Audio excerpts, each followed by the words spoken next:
Welcome to the Introduction to Open Science. I would like to invite you to join me in the second scientific revolution. Let's kick off the course with a little bit of history. Today's journal system is the result of the first scientific revolution that took place in the 17th century. This revolution followed up an age in which scientists had unstable and solitary careers, and publications had the form of, believe it or not, secretive anagrams.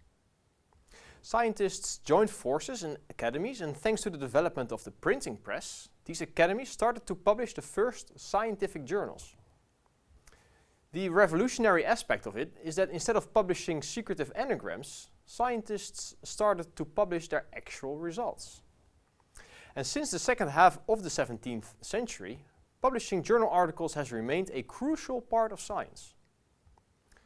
The journal publication system has worked for centuries, and it is quite effective in transmitting knowledge that uses 17th century media. You heard me right, with 17th century media, journals printed on paper. The vast majority of scientific publications we see today is created as if it is meant to be printed. Articles come in predefined forms and are usually downloaded as print-out-like PDFs. Today, however, we have technology that is at least as impactful as the printing press. We have the internet. And with the development of the internet, one could argue that there is no fundamental reason, other than our scientific heritage, to stick to the ancient form of journals printed on paper. We currently see a transition in how scientific knowledge is being disseminated, and the traditional journal system is slowly being replaced. Scientists publish their research using new forms and methods through new types of journals and other types of new media. Depending on the discipline, this transition is referred to as the second scientific revolution, Science 2.0, or open research. In most fields, and in this course, we will refer to it as open science. Let's first define a few concepts surrounding open science to get a better understanding of what we are discussing. The concept of open science has some slightly different definitions, but we define it as the dissemination of scientific knowledge that is as wide as possible, free of charge to all users, and accessible online.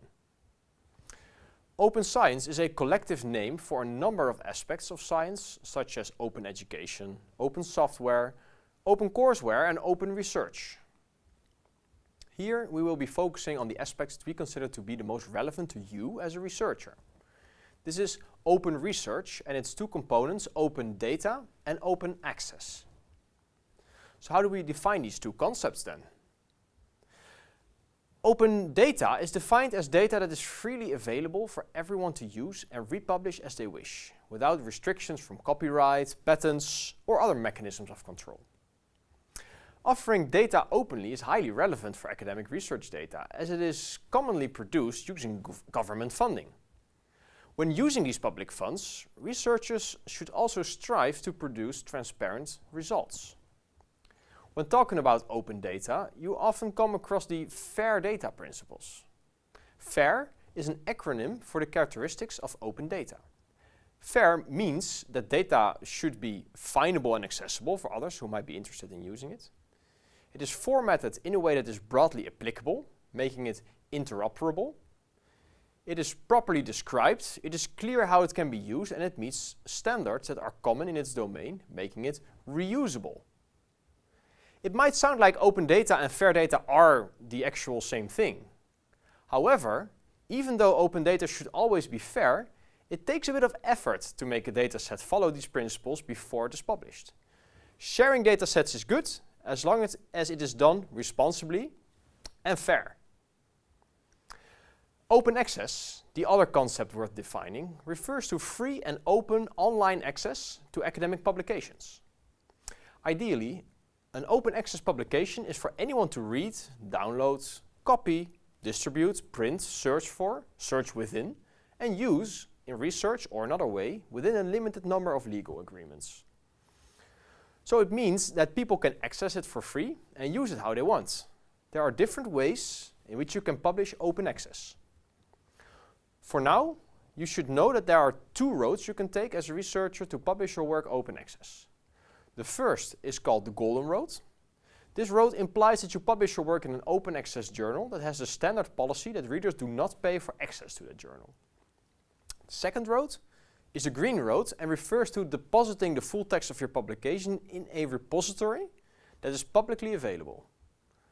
So this implies that you can publish a paper in a subscription-based journal and that you can share a specific version of that article openly in a database called a repository. You thereby allow free access to your article for anyone, even for people who do not have a subscription to the journal that you publish that paper in. So, congratulations! By having an understanding of the basic concepts of open science, you have now taken your first step on the route to becoming an open researcher.